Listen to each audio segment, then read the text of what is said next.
Mis amados, mi nombre es María Hernández, soy maestra de la palabra, significa que enseño la escritura a aquellas personas que no tienen la guía del Espíritu Santo.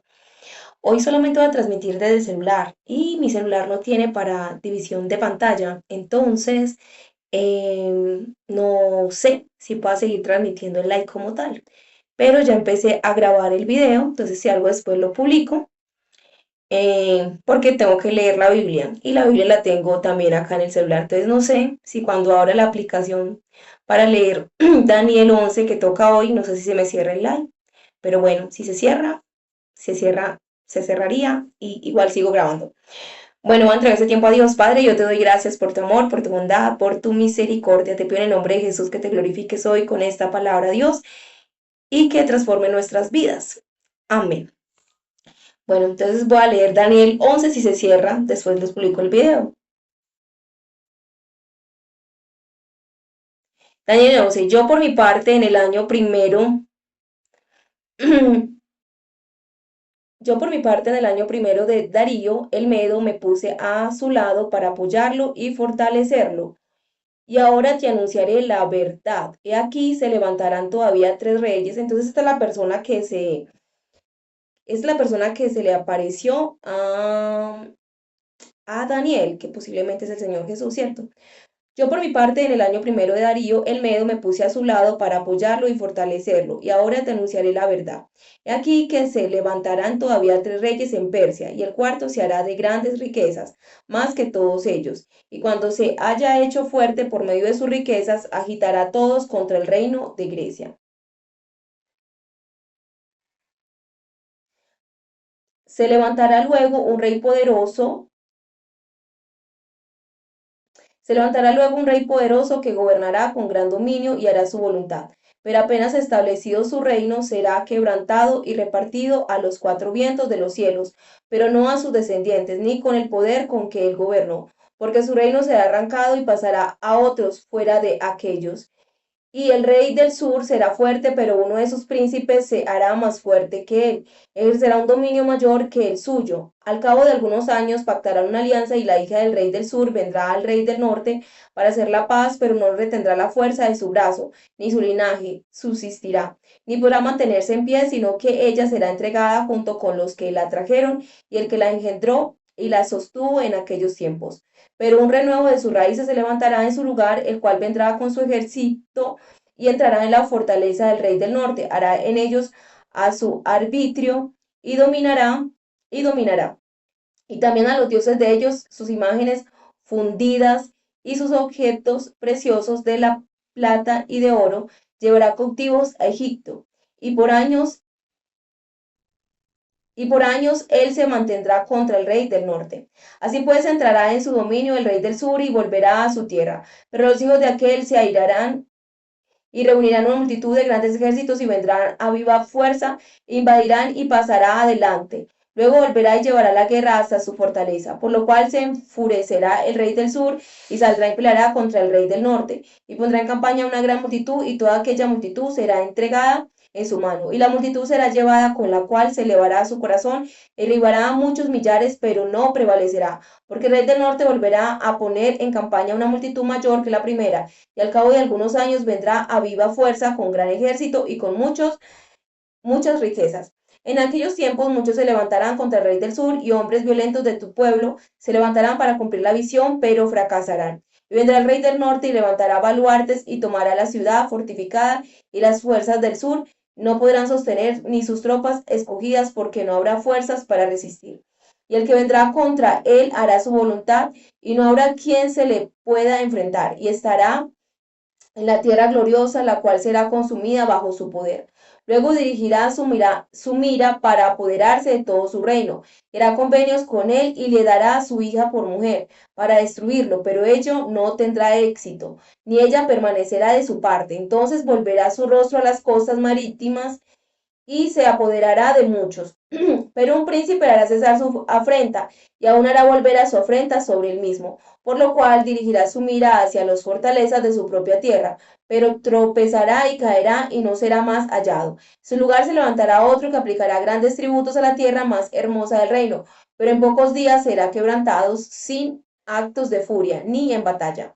Le sucederá en su lugar un plebeyo, sobre el cual no se habrá conferido la majestad del reino, pero vendrá en tiempos de seguridad y se apoderará del reino por medio de intrigas.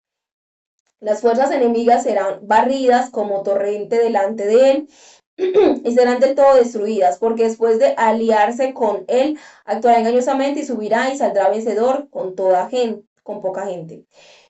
Estando la provincia en paz y en abundancia, entrará y hará lo que no hicieron sus padres, ni los padres de sus padres. Repartirá entre ellos despojos, botín, riquezas, y contra las fortalezas tramará sus designios, pero esto por un tiempo. Y empleará su poderío y su coraje contra el rey del sur con un gran ejército. También el rey del sur se empeñará en la guerra con grande y poderoso ejército, pero no prevalecerá porque le harán traición. Aun los que coman de sus manjares delicados lo quebrantarán y su ejército será destruido y caerán muchos muertos a cuchillo. El corazón de estos dos reyes será para hacerse daño y en una misma mesa hablarán mentira, pero no prosperarán, porque todavía el fin es para un tiempo determinado. Volverá pues a su tierra con grandes riquezas y su corazón será contra el pacto santo y hará su voluntad y volverá a su tierra. Al tiempo señalado volverá y se dirigirá contra el sur, pero la postrera venida no será como la primera, porque vendrán contra él las naves de Quitín y será humillado y se volverá enfurecido contra el santo pacto y hará según su voluntad y volverá y se entenderá con los que abandonen el santo pacto. Y se levantarán de su parte tropas que profanarán el santuario y la fortaleza y quitará el continuo sacrificio y pondrán allí la abominación desoladora. Aquellos impíos violadores del pacto los inducirá en la apostasía por medio de halagos, pero el pueblo que conoce a su Elohim se esforzará y actuará. Y los sabios del pueblo harán que muchos comprendan, aunque por algunos días caerán a causa de la espada y las llamas del cautiverio y del saqueo. Pero en su caída serán ayudados con su socorro pequeño, con un socorro pequeño, por lo cual muchos se juntarán a ellos con pretextos engañosos. Por eso algunos de los sabios tropezarán para que sean acrisolados y purificados y emblanquecidos hasta el tiempo del fin, porque aún falta para el tiempo determinado. Aquel rey, pues, hará su voluntad y se ensoberbecerá y se engrandecerá sobre todos los dioses y contra el Dios de los dioses proferirá cosas espantosas y prosperará hasta que sea consumada la ira, por lo decretado porque lo decretado se cumplirá. Del Eload de sus padres no hará caso, ni del deseo de las mujeres, ni respetará a Dios alguno, porque se engrandecerá a sí mismo por sobre todas las cosas. Honrará en cambio al dios Maosin, dios que sus padres no conocieron. Lo honrará con oro, plata, piedras preciosas y ornamentos de gran precio. Y con la fuerza de Maosin, un dios extranjero, colmará de honores a los que lo reconozcan. Les dará dominio sobre muchos y como recompensa les repartirá la tierra. Pero al tiempo del fin, el rey del sur arremeterá contra él y el rey del norte se levantará contra él como una tempestad, con carros y gente de a caballo, y muchas naves, y entrará en los países. Entrará la tierra gloriosa, y muchas provincias serán derribadas, pero Edom y Moab y la mayoría de los hijos de Amón escaparán de su mano. Extenderá su mano también contra otras tierras, el país de Egipto no escapará, sino que se apoderará de los tesoros de oro y plata, de todas las cosas preciosas de Egipto, y los libios y los etíopes lo seguirán. Pero noticias del oriente y del norte lo turbarán y saldrá con gran furia para asolar y para destruir enteramente a muchos, y plantará los pabellones de su palacio entre los mares junto al monte glorioso y santo, pero él llegará a su fin y no tendrá quien lo ayude. Bueno, vamos a ver si, no sé si esto siguió en vivo o no. La verdad yo me salí de la aplicación y no sé, parece que está aquí todavía. Bueno, este pasaje lo han interpretado como Eutico, Antioquio, algo así, un personaje que existió, no sé si en tiempos de Grecia, posterior a esto, pero aquí vemos algo que nos está hablando del rey del norte y del sur, y en la escritura hay una parte donde nos hablan del norte, del rey del norte y del sur, y es en Israel, nos habla que el rey del norte y el rey del sur, haciendo referencia como al rey del norte. No sé si es el rey de Samaria y el rey del sur es el reinado ya judío, o viceversa, no sé. Pero creo que sí, el del sur es el reino de los judíos y el otro es el resto de las otras tribus de Israel. Y aquí nos muestran como una lucha, voy a interpretarlo de esa manera, ¿cierto? como esa lucha entre esos dos reinos. Ahora bien, nosotros somos, si nosotros vemos, los judíos siguen existiendo, pero las 10 tribus de Israel se dispersaron, eso ya no existe como tal, pero sin embargo el Señor dice que las 10 tribus de Israel sí existen, e incluso el Señor dice que Dios en alguna vez le habló al pueblo judío y le dijo, mira, Samaria se perdió, pero tú te perdiste. Está hablando de Samaria y Jerusalén. Y el Señor le estaba diciendo a ellos, mira, Samaria se prostituyó. Dios hizo como la alegoría diciendo que Samaria era una mujer y que Judá era otra mujer, ¿cierto? Y que él es el esposo. Pero que Samaria se prostituyó porque fue la que primero se prostituyó. Pero después que Jerusalén se prostituyó, pero mucho más que Samaria. O sea, Señor, tú fuiste peor. Y mis amados, yo he tenido como esa sensación de que Samaria somos los gentiles, ¿sí? Las 10 tribus dispersas somos nosotros, ¿cierto? Recuerden que los judíos siguen existiendo y aparte de eso sí existimos los gentiles. Entonces, yo pienso que somos nosotros, no biológicamente, porque no se trata de biológico, sino espiritualmente. Porque en una parte el Señor dijo que Samaria se iba a volver a Él. ¿Y quiénes nos volvimos a Él? Pues la iglesia gentil. Nos volvimos a Él los que no éramos judíos, ¿ok? Entonces pienso que esto aplica más como a esto. Y hay una parte que me llamó la atención ahorita leyendo Daniel 11, cuando dice que tanto el rey del norte como el rey del sur se iban a enfrentar a este personaje, que este personaje es posiblemente el anticristo, porque habla de desolación, habla de habla de algo muy importante, dice que a los dioses de su padre no obedeció. Entonces el anticristo viene de los judíos, obviamente. Entonces no obedeció a los dioses de su padre, sino que fue a adorar a otros dioses. Ese es como el anticristo, ¿cierto? Que va a llevar a adoración a otros. Puede ser esto, ¿sí? O lo quiero interpretar de esta manera en este momento. Entonces siento que si lo aplicamos para estos últimos días, es como la iglesia gentil se va a unir con el pueblo judío para atacar a ese anticristo, como llevando el mensaje de la predicación, el mensaje de Cristo. Es lo que entiendo. Y hay mucho, y le soy sincera, en esa escritura hay mucho enredo. O sea, es como para desglosar que el rey del norte, el rey del sur, yo creería que es el pasaje, no sé si es el más difícil, pero es uno de los más difíciles. Yo lo he leído y siempre que lo leo quedo como si me estuvieran hablando en rompecabezas, en trabalenguas, ¿cierto? Rey del norte, rey del sur, y que entregó la hija, pero a pesar de haber entregado la hija no pasó nada. ¿Cuál es esa hija? Ahora les digo, mañana de pronto les traigo de qué habla este mensaje con respecto a cómo lo han interpretado parte de ese Daniel 11, porque lo han interpretado con un rey que sí existió y que sí hubo ese tipo de alianzas que el Señor menciona. Pero no podemos olvidar que hay algo que mencionan ahí y es como ese rey del norte y ese rey del sur se unen para enfrentar a un personaje que es la bestia, ¿cierto? Que puede ser en ese tiempo antiguo o que puede ser ahora, pero podemos ver que la escritura habla del pasado, pero al mismo tiempo habla del futuro. Hay cosas que se cumplen y cosas que todavía no se han cumplido, ¿cierto? Entonces es como el mensaje que traigo como para hoy, que tenemos como esa esperanza, que tenemos esa esperanza de que el pueblo judío se va a unir con la iglesia para que prediquemos del Dios que tenemos, el Dios de nuestros padres, ¿cierto? Que es Jesucristo, el Mesías. Ok, creo que no tengo más nada para decir, creo, ¿cierto? Aquí vemos estrategias, ¿cierto? Cómo querían dominar, miren, muy, muy estratégico el rey, no sé cuál de los reyes del norte o del sur entregó su hija con el fin de gobernar, con el fin de destruir al otro rey. O sea, quería hacer una alianza, pero una alianza tramposa. Lo que quería era entregar su hija para que el otro rey pudiera ser vencido. O sea, como que la hija traicionara al esposo. Pero la hija se fue con el esposo y traicionó fue al padre. ¿Ok? Entonces no le sirvió esa estrategia.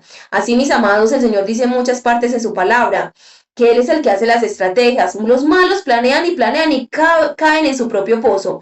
En a Daniel le prepararon un foso de leones, unas personas que lo odiaban sin razón, porque Daniel era correcto. Hay gente que lo odia a uno sin razón, Daniel no le estaba haciendo nada, pero había gente que odiaba a Daniel. Y cuando odiaron a Daniel, pues le tendieron una trampa. Y Daniel sí fue al foso de los leones, pero los leones no le hicieron daño. Pero aquellos que planearon hacerle daño a Daniel, y también al rey Darío, del que está hablando aquí, Darío el Medo, el que el Señor estaba protegiendo. Ese Darío el Medo no estoy segura, pero creo que viene del linaje de Esther y Asuero, pero no estoy segura. ¿Ok? No estoy segura de eso. Pero aquí sí nos habla la escritura que el Señor Jesucristo estaba a favor del rey Darío, ¿cierto? Lo estaba ayudando, lo estaba apoyando. Ahí lo que nos refiere cuando el Señor le está hablando, esa persona que se le apareció a Daniel le está hablando de lo futuro, de lo profético que viene. Y, pero los enemigos de Daniel, cuando cayeron al foso de los leones, se los devoraron a todos. Entonces esto es lo que pasa, mi amado, o sea, ¿qué importan estrategias humanas? Nosotros tenemos que estar escondidos. Vea, usted no se tiene que preocupar qué está haciendo el vecino o quién está haciendo, qué está haciendo su enemigo. Usted no tiene que mirar ni el periódico. Usted tiene que estar concentrado en Dios. Dios le va a decir a usted las cosas. Usted no sabe, Dios tiene oído en todas partes y ojos. Así que Dios le trae a usted la información. Usted no tiene que estar mirando, pendiente, planeando estrategias. Dios es el estratega por naturaleza. Y las estrategias de Dios siempre vencen a las estrategias humanas. Entonces nosotros tenemos que irnos es por las estrategias de Dios. Entonces, cuando oramos por nuestros familiares, mis amados, Dios nos dice, mira, está con mala amistad, está pasando eso. Dios nos advierte. Mire, Pablo querían matarlo. Cuando Pablo fue cautivado por el pueblo, por el Imperio Romano, que fue cautivo en Jerusalén, lo llevaron preso en Jerusalén, el sobrino de Pablo escuchó cuando el pueblo judío se había reunido para matarlo y tenían un plan de matarlo. Porque ese sobrino de Pablo oyó eso, porque Dios lo permitió, mi amado. Entonces, usted debe confiar en Dios. La estrategia es la estrategia de Dios. Esa es la estrategia. Mire, Daniel planearon matar, asesinarlo, no pasó nada. Este personaje planeó dañar a un rey haciendo que se casara con su hija y aún así no les funcionó la estrategia. ¿Sí entienden eso? O sea, no son las estrategias humanas lo que nos da la victoria, es la estrategia de Dios. Y la estrategia de Dios es orar, mi amado. Usted ora por su hijo, usted ora por su esposo, usted ora por su mamá, usted ora por las personas a las que le predica, por sus hermanos, por sus amigos, por sus sobrinos, por sus primos. Usted ora por la gente que usted ama. Y Dios le dice qué es lo que tiene que hacer. Esa es la estrategia fundamental, la estrategia de la oración, mi amado. ¿Por qué? Porque cuando usted ora y usted entrega el tiempo a Dios, Dios le dice, Dios tiene ojos y oídos en todos lados. Y usted va a escuchar cosas que ojo no yo, va a ver cosas que ojo no yo y oír cosas que oído no yo. Ver cosas que ojo no yo, ver cosas que ojo no vio y oír cosas que oído no oyó. Eso está en la escritura. Entonces, cuando estamos con Dios, podemos tener esa plena seguridad. Usted no tiene que estar preocupado, usted tiene que estar ocupado. Ore por sus seres queridos, ore por usted. Y Dios le va a dar la estrategia. En cuanto a esto del mensaje de Daniel 11 sobre estos reyes, voy mañana, con la gracia de Dios, a mostrarles qué es lo que había, qué reyes eran los que estaban ahí, de qué estaban hablando. ¿Ok? Voy a tratar de mostrarle eso, de qué reyes estaban hablando en ese tiempo, por lo menos parte de eso. Y lo otro que ya les dije. Bueno, vamos a entregar, vamos a terminar. Para terminar este tiempo vamos a orar, pero antes voy a mirar si alguien dejó algún mensaje, que no creo, pero Dios, creo que se cayó la señal. Sí, porque no me da para mover para ningún lado. Creo. Bueno, creo que no. No me da para mover, creo que se cayó la señal. Bueno, igual voy a orar para terminar porque tengo grabador de pantalla. Bueno, Padre, yo te doy gracias por este mensaje, que este mensaje, Dios, que en nuestros corazones, que nos limpie, nos transforme, Señor, nos llene de ti, nos llene de tu gracia, de tu amor, de tu bondad, de tu misericordia y tu justicia, Padre. Glorifícate, Padre, en el nombre de Jesús y enséñanos a estar, a guardar nuestros hijos, a guardar nuestro ministerio, guardar nuestra vida, guardar cada persona que amamos, Padre. Te lo pedimos en el nombre de tu Santo Hijo Jesucristo. Amén, amén. Mis amados, gracias por acompañarnos, que tengan un feliz día. Si esto se deja apagar. Ok.